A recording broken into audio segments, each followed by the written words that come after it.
Che, hoy nos metemos de lleno en un tema que está resonando bastante, ¿eh? ¿Cómo se manejan los seguidores de Javier Milei en Internet? ¿Cómo difunden información? Y bueno, digamos, ¿cómo influyen en la opinión pública? Sí, un tema candente, sin duda. Vamos a partir de un informe de pericia y revista Crisis que se titula, atención al título, Santiago Caputo y el fandom salvaje. Así desinforman y atacan los tuiteros de Milei.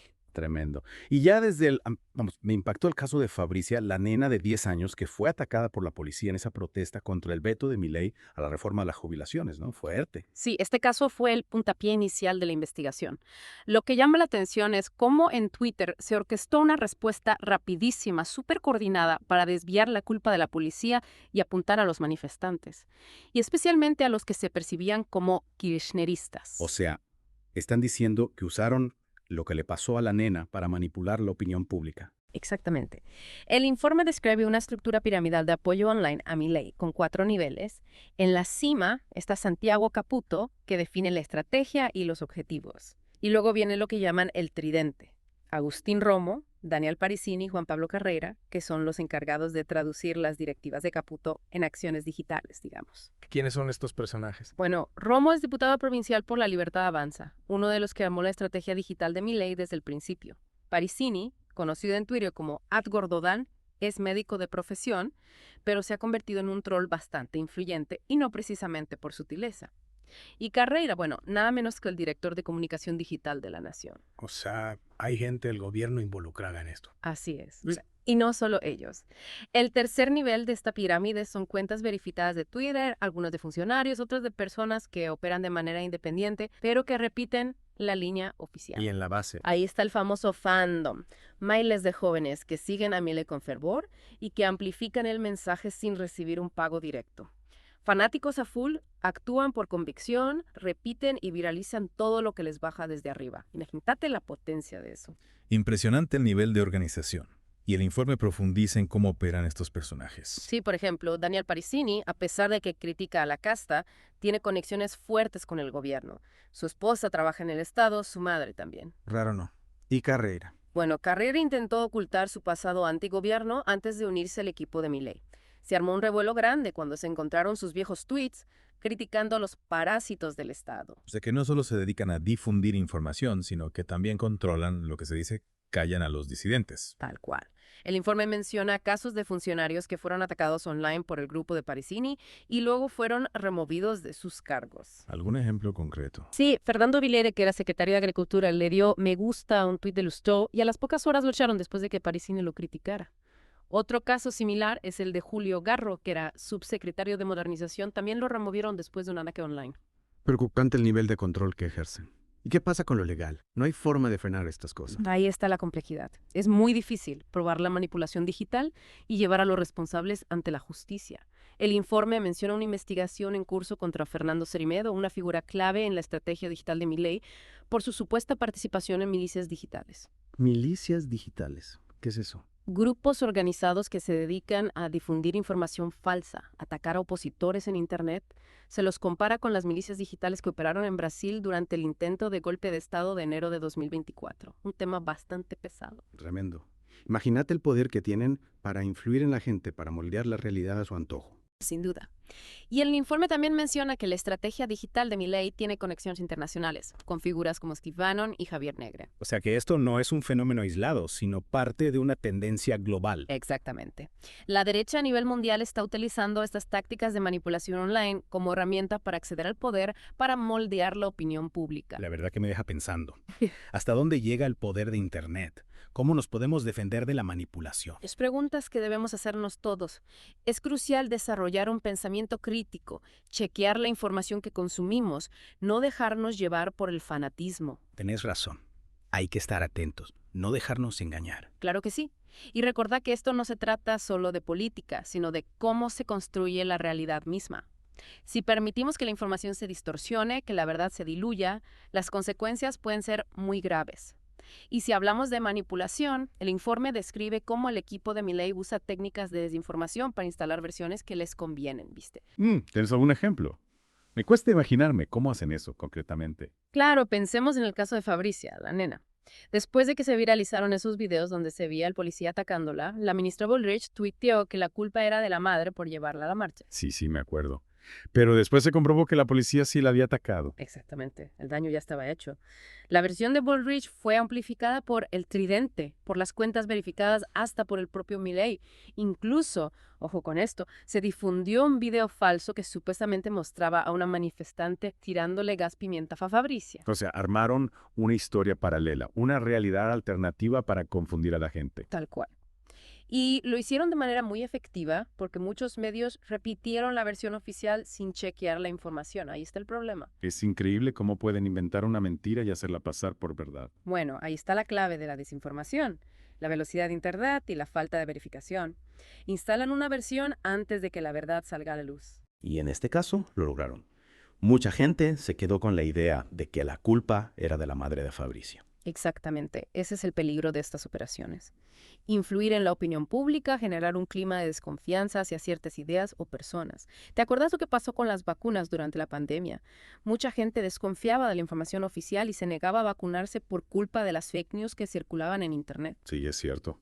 Y eso tuvo consecuencias graves para la salud pública. Totalmente.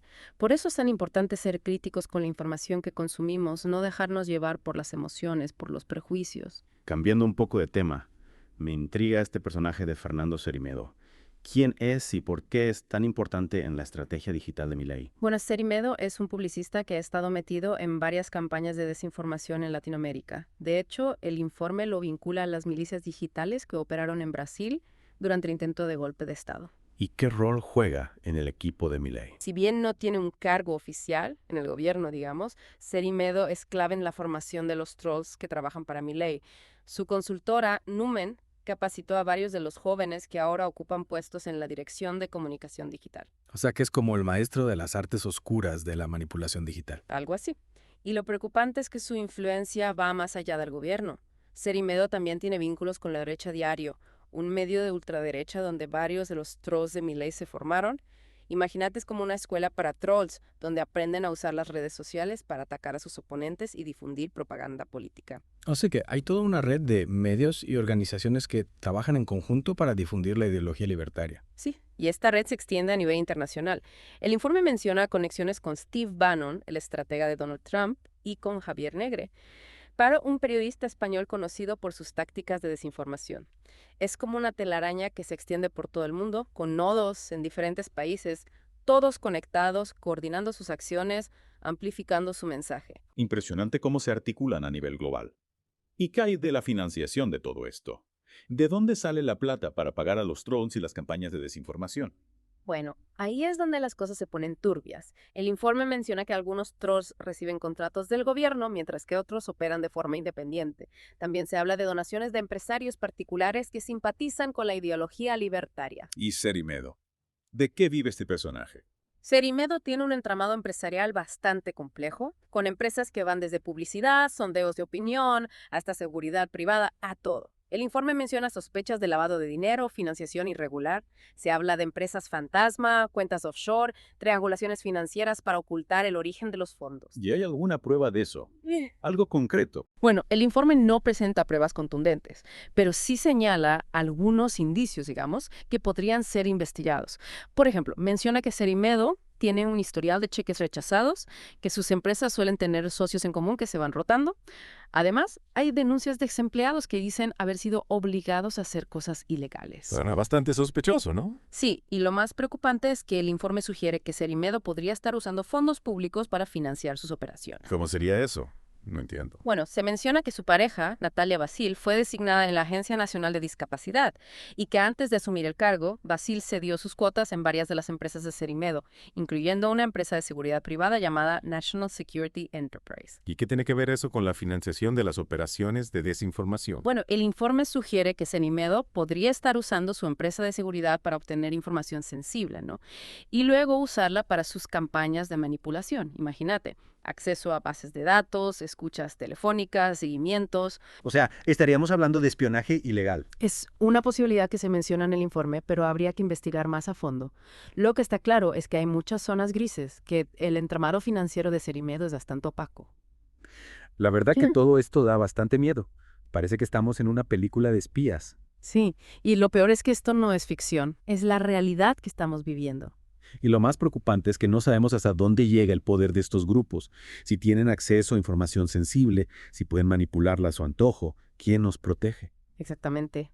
El informe menciona que Santiago Caputo, el estratega de Milei, está muy interesado en la información y que podría estar usando los servicios de inteligencia del Estado para sus propios fines. O que podría estar espiándonos a todos. Es una posibilidad que no se puede descartar. De hecho, hay antecedentes de gobiernos que han usado los servicios de inteligencia para espiar a sus opositores o para desacreditarlos. Bueno, la verdad que esto me deja bastante inquieto. ¿Qué podemos hacer para defendernos de todo esto? ¿Cómo podemos proteger nuestra privacidad y asegurarnos de que la información que recibimos es veraz? Lo más importante es estar informados, desarrollar un pensamiento crítico, no creer todo lo que vemos en Internet, contrastar la información con distintas fuentes. También ser conscientes de nuestros propios sesgos, prejuicios, porque eso puede influir en cómo interpretamos la información. Tenés razón. Y también hay que denunciar las fake news, la manipulación, cuando la vemos. No podemos quedarnos callados frente a este tipo de atropellos. Exactamente. No podemos permitir que la desinformación se apodere del debate público, que la verdad quede relegada a un segundo plano. Es fundamental defender el derecho a la información veraz y luchar contra la manipulación. Bueno, la verdad que este deep dive me ha abierto los ojos. No tenía idea de la magnitud de la operación que hay detrás de la estrategia digital de Milei. Es como una maquinaria perfectamente aceitada, funcionando las 24 horas para difundir su mensaje, para controlar la narrativa. Y esto es solo la punta del iceberg. El informe de pericia revista Crisis abre muchas líneas de investigación que deberían ser exploradas. Hay que seguir investigando para saber hasta dónde llega la red de desinformación, quiénes son los responsables de financiar, de coordinar estas operaciones. Esperemos que la justicia actúe, que los responsables de estas operaciones rindan cuentas ante la ley. Sí, es fundamental que se investigue a fondo, que se tomen medidas para proteger a la democracia de la manipulación y la desinformación. No podemos permitir que la mentira se imponga a la verdad, que el miedo y la polarización dominen el debate público. Tiene razón. Es hora de que la sociedad tome conciencia del peligro que representa la desinformación, que exija a sus líderes que actúen con transparencia y responsabilidad. Exactamente. La democracia está en juego y no podemos darnos el lujo de ser indiferentes. Y hablando de conexiones internacionales, no podemos dejar de lado la influencia de Steve Bannon en toda esta movida. Claro, el gurú de la derecha alternativa del estadounidense. ¿Cómo se conecta con Milei? Bueno, Bannon viene impulsando una especie de internacional nacionalista, uniendo a líderes de derecha en todo el mundo, ¿no? Y Milei claramente encaja en ese perfil. ¿Y qué tipo de apoyo le ha dado Bannon a Milei concretamente? No hay pruebas de un apoyo directo financiero, pero Bannon lo ha elogiado públicamente varias veces. Y su sitio web, Breitbart News, ha publicado artículos favorables a Milei, le da visibilidad internacional. Claro, eso es importante para un líder que busca proyectarse globalmente. ¿Y qué hay de Javier Negre? ¿Qué rol juega? Bueno, Negre es un periodista español, dirige un medio que se llama Estado de Alerta, conocido por sus tácticas de desinformación y su línea editorial ultraderecha. ¿Y qué relación tiene con Milei? Compró la mitad de La Derecha Diario, el medio donde se formaron varios de los trolls de Milei. Además, ha visitado Argentina, se ha reunido con Milei y su equipo. O sea, están compartiendo estrategias, recursos. Sí, y eso nos muestra cómo la derecha global trabaja de manera coordinada para difundir su mensaje y ganar influencia. Preocupante, ¿no? Parece que no hay límites para la manipulación y la desinformación. Sí, y lo más peligroso es que estas tácticas se están normalizando. Lo que antes era inaceptable ahora se ve como una forma válida de hacer política. Y eso tiene consecuencias para la democracia. Si no podemos confiar en la información, ¿cómo tomamos decisiones informadas? Exactamente. La desinformación erosiona la confianza en las instituciones, en los medios, y eso crea un caldo de cultivo para el autoritarismo, la polarización. Bueno, este deep dive realmente me abrió los ojos. No tenía idea de la complejidad de la operación detrás de la estrategia digital de Milei.